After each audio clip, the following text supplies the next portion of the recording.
This is Hidden Killers Week in Review. A look back at the most prolific stories of the week.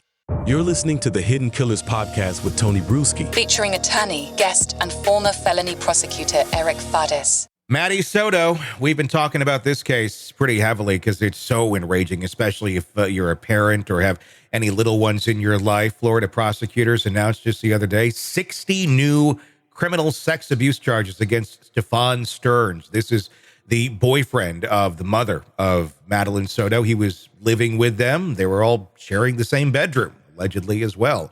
The counts are just sickening, but 60, that's quite a bit. As of our recording right now, no one has been charged with the death of Madeline Soto. Mom is still free as well. No charges against her. She's innocent. At least on paper, she is. Public opinion may be a little different. Joining me to discuss, former prosecutor and defense attorney Eric Fadis. Why no charges for murder yet? Yeah, that one is a bit of a head scratcher. It seems like the government, with what they have disclosed, has, kind of all the makings of a circumstantial case, at least. They allegedly have Stefan Stearns, throwing away the little girl's backpack and sort of discarding of her belongings, which is pretty darn consistent with knowing she's gone and trying to cover it up. Yeah. Does that get to the level of probable cause to charge someone with murder? It's arguable. But perhaps the government is just sort of dotting all of their I's and crossing their T's and making sure they don't screw this up. And that's very likely probably what is happening. I mean, they already have him behind bars. They got the 60 charges. I mean, it is actually a capital offense. He could be put to death for the porn itself that he has on his phone and the abuse that he's done to this little girl.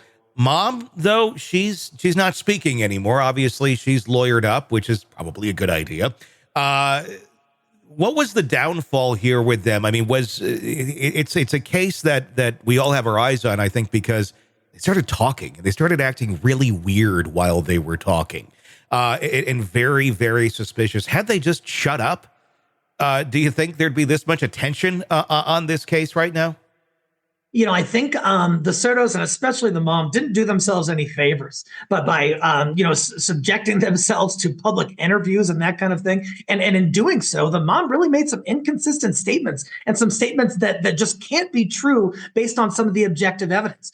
And so, a lot of people are speculating, hey, is she going to be charged in this whole ordeal? And it sounds like there's certainly the possibility of that, but it hasn't happened just yet. I mean, it doesn't necessarily mean that she'll be charged with murder specifically, but I mean, she can be complicit in this in a lot of ways. I know you've seen the interviews. I've seen them far too much now.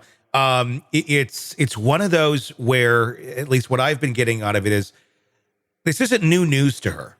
This is just my conjecture. This is my opinion on it.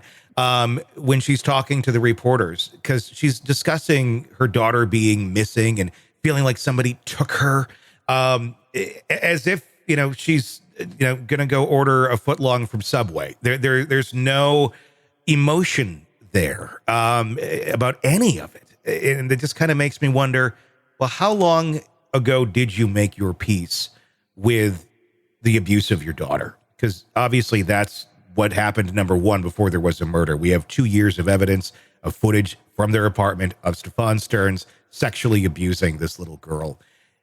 And to believe that mom had no idea is kind of, I think, a bit out there. But then the reaction to her being dead or missing, again, just missing emotion. People can emote very differently. There's, spectrums of all of that. But it does, to me, feel like she's already made her peace a long time ago and written off any emotional connection to her daughter.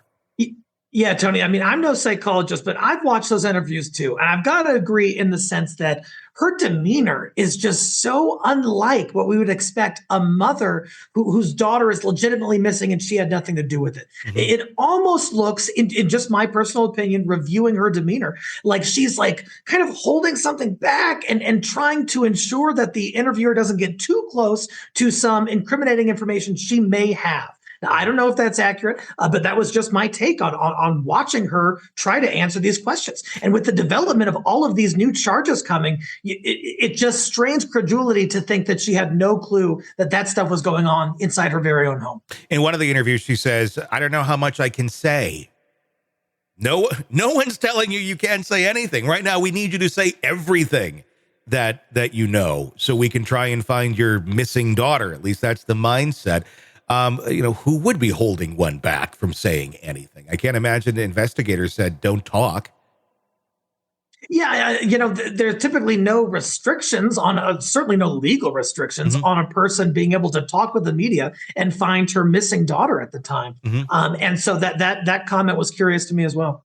Sick of the ads? We are too. Start listening with no commercials now and get access to all of our episodes in advance of everyone else. Become a True Crime Today Premium Plus subscriber on Apple Podcasts. Search True Crime Today Premium Plus on Apple Podcasts or go to our podcast page and sign up now. True Crime Today Premium Plus. Sign up now.